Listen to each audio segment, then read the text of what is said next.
आज हम लोग अकाउंट्स का चैप्टर नंबर 1 पढ़ने वाले हैं। वैसे बेसिकली ये चैप्टर बहुत ही इजी चैप्टर है और इसमें ज़्यादा थ्योरी है। मतलब यू कैन से 50% थ्योरी और 50% आपका ये है, क्योंकि इसी थ्योरी पे सारे जो आपके क्वेश्चन हैं, आंसर हैं, सारी चीज़ सिर्फ इसी थ्योरी पे बसी है। आपके जितने भी प्रैक्टिकल सम्स होने वाले हैं वो इसी थ्योरी पे होने वाले हैं। So just concentrate on this theory. Basically मैं अभी इस अकाउंट्स की बुक से नहीं पढ़ाने वाला, क्योंकि मैंने इसके सारे नोट्स इसमें कर लिए हैं।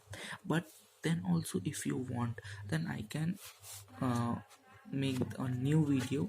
ठीक है, मैं नेक्स्ट पार्ट में आपको, अगर आप कमेंट करोगे तो फिर आई विल रिप्लाई। बट हम लोग तब तक अकाउंट्स का पहला चैप्टर पढ़ेंगे, तो उसमें मैंने सारे नोट्स ले लिए हैं और it will be very simple to just recognise you. ठीक है, ये बहुत ही ईजी लिखे हुए नोट्स हैं, तो ये अकाउंट्स में बहुत हेल्प करेंगे। ये क्लास 12th की है।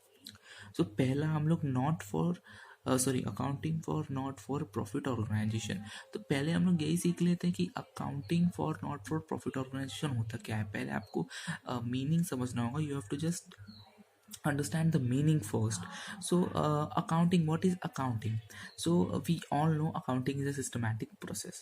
ठीक है, और उसमें बहुत सारे ये होते हैं, मेजरिंग, रिकॉर्डिंग, सारी चीज़ें हमने क्लास 11 में पढ़ी हुई है। लेकिन but I am not going to elaborate here, क्योंकि यहाँ पे नॉट फॉर प्रॉफिट ऑर्गेनाइजेशन है। हमने क्लास 11 में जो पढ़े थे वो सारे वो ऑर्गेनाइजेशंस थे जो प्रॉफिट मेकिंग पर्पस के लिए, क्योंकि आप नेट प्रॉफिट तो निकालते ही थे ना। लेकिन इधर हम लोग पढ़ने वाले हैं नॉट फॉर प्रॉफिट ऑर्गेनाइजेशन। इसका मतलब है कि यहाँ पर प्रॉफिट वाले जो ऑर्गेनाइजेशन वो नहीं होते, जैसे चैरिटी, जैसे कोई फंक्शन आ गया, आई मीन फंक्शन नहीं, मतलब कोई भी ऐसी चीज़ जिसमें प्रॉफिट का इस्तेमाल नहीं होता हो, वो लोग प्रॉफिट के लिए वो वर्क नहीं करते हो। ठीक है, उनके में जो रिवेन्यू होता है वो प्रॉफिट के लिए नहीं हो। पहली चीज़ हम लोग देखेंगे कि सर्विस। ये पहला नॉट फॉर प्रॉफिट ऑर्गेनाइजेशन करवाता क्या है? Service to its member and general public. पहले तो ये सर्विस प्रोवाइड करता है, क्योंकि कोई भी बिजनेस, तो जो भी अपने पब्लिक रहती है, जनरल पब्लिक, उसके लिए एक बिजनेस ऑर्गेनाइजेशन सर्विस प्रोवाइड करेगा। और वो सर्विस कौन सी होगी? जनरली ये नॉट फॉर प्रॉफिट ऑर्गेनाइजेशन में क्लब्स होते हैं, चैरिटेबल इंस्टीट्यूशन, स्कूल्स होते हैं, ठीक है, और रिलीजियस इंस्टीट्यूशंस होते हैं। यही सब नॉट फॉर प्रॉफिट ऑर्गेनाइजेशन को चलाते हैं। इनके अलावा भी बहुत सारे होते हैं, बट हम लोग ने एक फ्यू एग्जाम्पल्स की यहाँ पे बात की है। अब इसका मेन ऑब्जेक्टिव रहता है service and not the profit. इसका मेन ऑब्जेक्टिव सर्विस ही है। सर्विस इसका सबसे मेन ऑब्जेक्टिव है, और जो प्रॉफिट है वो ऑब्जेक्टिव इसका सर्विस है, और प्रॉफिट मेकिंग इसका तो ऑब्जेक्टिव है ही। फिर types of accounts prepare at the end, कौन कौन से अकाउंट्स प्रिपेयर होते हैं, ये सब जनरल बात है। उसके बाद हम लोग यहाँ से एलोबरेट करने वाले हैं। सो types of account prepare at the end, तो कौन कौन से? Receipts, payment, income and expenditure और बैलेंस शीट। तो रिसिप्ट एंड पेमेंट अकाउंट एक होता है, इसको मैंने यहाँ पे कॉमा डाल दिया, लेकिन कोई बात नहीं। रिसिप्ट एंड पेमेंट अकाउंट एक होता है, इनकम एंड एक्सपेंडिचर अकाउंट एक बनता है, और बैलेंस शीट जो हमने क्लास 11 में पढ़ी है। रिसिप्ट्स एंड पेमेंट में जो भी एक्सपेंडिचर, जो भी पेमेंट्स, जो भी रिसिप्ट्स होती हैं वो सारी रिकॉर्ड होती है।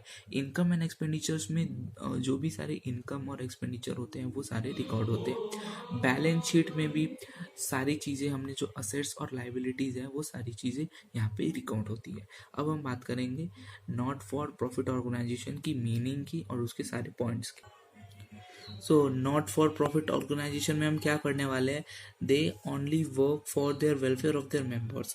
ये जनरली अपने वेलफेयर के लिए, मेंबर्स के वेलफेयर के लिए वर्क करते हैं। Their main motive is to provide service. ठीक है, ये सर्विस प्रोवाइड करते हैं विदाउट गेनिंग एनी प्रॉफिट। कोई भी प्रॉफिट नहीं लेते और खाली सर्विस प्रोवाइड करते हैं। वेलफेयर इनका सबसे मेन है। They do not manufacture anything and also do not produce और सेल एनीथिंग।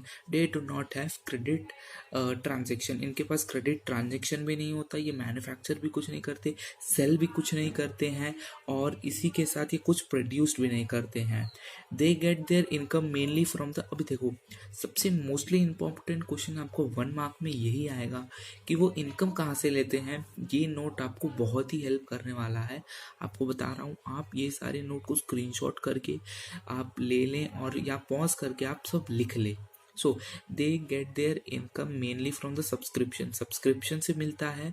वो जो मेंबर सब्सक्रिप्शन देते हैं उनको सब्सक्राइब करते हैं, उन्हीं को मिलता है सब्सक्रिप्शन ऑफ मेंबर्स। ठीक है, ग्रांट इन एड, कोई भी एड आया जैसे कोरोना वायरस, उसमें कुछ कुछ इंस्टीट्यूशंस को, कुछ कुछ चैरिटीज़ को, और कुछ कुछ जो जितने भी इंस्टीट्यूशंस रहते हैं जो नॉट फॉर प्रॉफिट ऑर्गेनाइजेशन रहते हैं जो वर्क करते हैं पब्लिक के लिए, उनको गवर्नमेंट ग्रांट इन एड देती है जिससे वो एड में लोगों की हेल्प कर पाए।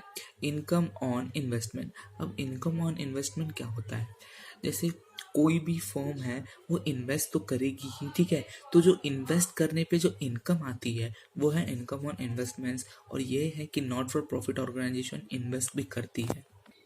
ठीक है, आप लोग को एक चीज़ मैं बता दूं कि मैंने इस नोट में गलती से कैपिटल अकाउंट लिख दिया है, लेकिन ये कैपिटल अकाउंट लिख दिया है, लेकिन कैपिटल फंड होता है वो।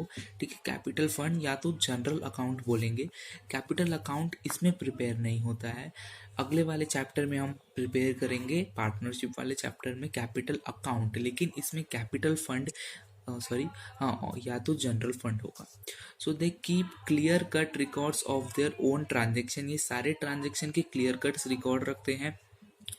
All funds raised goes directly to the capital account, directly capital account में जाता है जितने भी फंड्स रेज्ड होते हैं। ठीक है, ये डायरेक्ट कैपिटल अकाउंट में मतलब कैपिटल फंड में जाता है, और ये सारी क्लियर कट अपने रिकॉर्ड्स रखते हैं।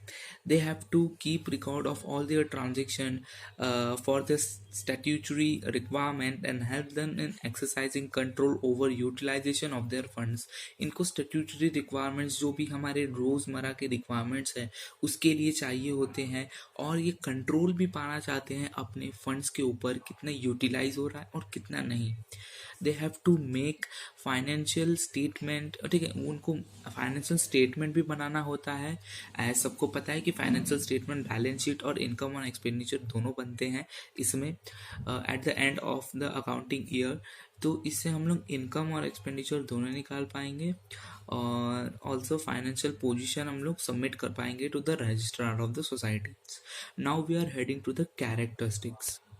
कैरेक्टरिस्टिक्स में देखेंगे their main aim is to provide service, इनका जो मेन एम होता है, their main aim is to provide service to its member और टू द जनरल पब्लिक।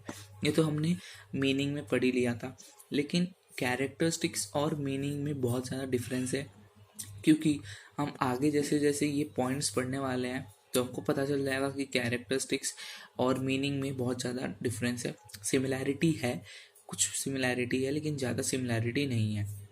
और अभी हम लोग आते हैं, दे do not discriminate on the basis of caste religion, they provide service free of cost और एट नॉमिनल रेट।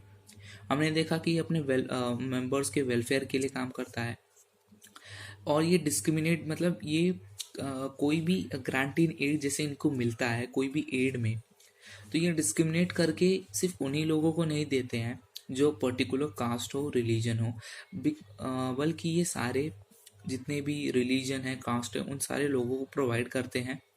और ये जो सर्विस होता है ये एकदम नॉमिनल रेट पे होता है, बहुत कम रेट लिया जाएगा, या तो फ्री ऑफ कॉस्ट भी होता है। मेनली पहले नॉमिनल रेट लिया जाता था, लेकिन अभी फ्री ऑफ कॉस्ट में हो रहा है।